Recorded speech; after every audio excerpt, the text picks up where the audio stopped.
People move forward every day, different paths, different destinations. But what many don't see are the experiences some carry with them. In the Northland, many veterans and first responders face challenges that aren't always visible, and for some, adjusting to life beyond the uniform can be its own journey. And Northern News Now's Marisa Ornat sat down with two local nonprofits that are addressing PTSD and mental health challenges in a different way. As an Army reservist, I know ruck marches very well. But for one Northland organization, rucking means much more. It means carrying the weight of life's challenges together as one team, and rucking for life. And I didn't know why. I thought they were heart attacks. I thought I was dying for years. I was living with this anxiety and this depression, and I just thought I was dying all the time. I didn't understand it. It was really, really hard to live. The mission of Duluth-based 23rd Veterans started with Mike Waldron, a Marine Corps veteran who took a leap of faith and started the nonprofit while facing his own struggles after military service. So I was in combat in 2003 in the invasion in Iraq, and I didn't realize how much I was carrying from that, how much my subconscious stored, all of the fears or triggers of all of these life and death situations. Waldron tried therapies and medications, but he still couldn't find peace with his past. It wasn't until he understood the relationship between the natural chemicals in your brain and PTSD that he started to make big strides. You want your sympathetic nervous system being set off constantly. There's going to be a lot of beneficial times to have your fight or flight. Yeah.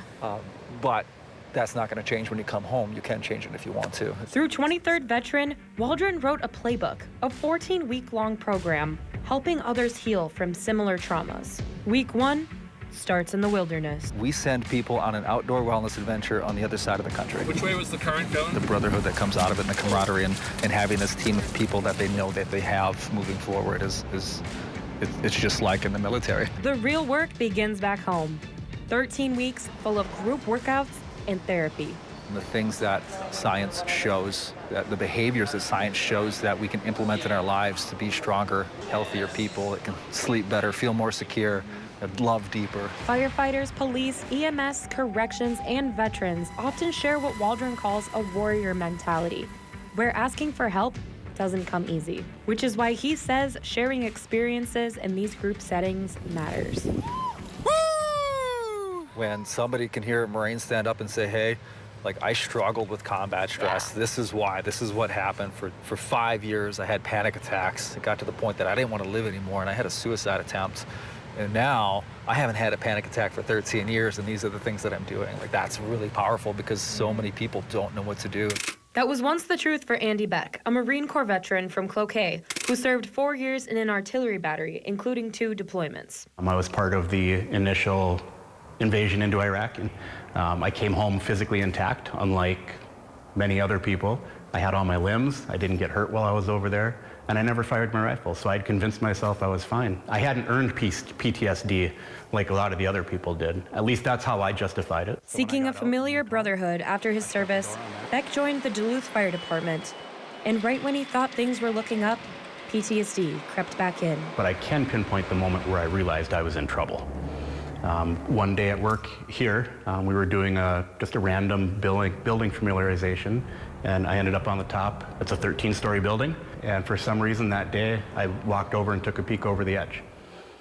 And as I did that, I realized how easy it would be to make the depression go away, to make the drinking go away, the pain, the anger. That was the point I knew I needed to make some changes in my life. Andy then found help through 23rd Veteran. Thankfully, 23rd Veteran was one of the groups that I reached out to for some help, and now a couple years later, I'm sitting here getting to talk about what an awesome program it is. Today, Beck speaks with new firefighters, encouraging them to take advantage of resources and have those tough conversations early. Life is tough. You don't have to be a veteran, you don't have to be a first responder to struggle with mental health. And we just got to stop burying it. You got to stop ignoring it. Got to stop pretending that it's not an issue. 23rd Veteran is now an integrated part of the Duluth Fire Department, so other first responders can find healing. And for some, that healing takes shape in other ways. North Country Ride, located in Esco, Minnesota, provides equine-assisted therapy, recently expanding programs to help veterans and first responders work through stress and trauma. When I'm near a horse, The horse's energy is actually penetrating my energy, and it will change me physiologically. So my heart rate is going to slow down to match the horse.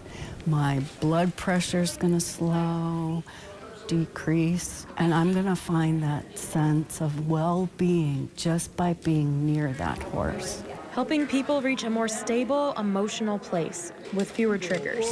The end goal would be an emotionally better, stable life. Something where they don't have triggers or fewer triggers.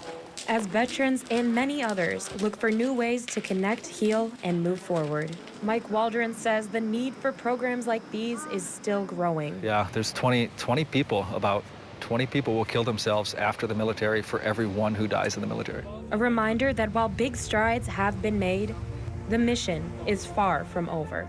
We're making an enormous impact in some of those lives and some of those families, and there's so many more that can use programs like these. The need for support of nonprofits like these remains strong through donations and volunteering that helps pave a path forward, building hope, camaraderie, and a coalition of support, one step at a time. In Duluth, Marisa, Ornat, Northern News Now. And there are ways to support these organizations and veterans. You can find them on our website. It's also where you can find mental health resources if you or a loved one is struggling. For 23rd Veteran, the invitation remains open to join their Ruck Life event May 30th at Mont du Lac, raising money to help more people find their path forward.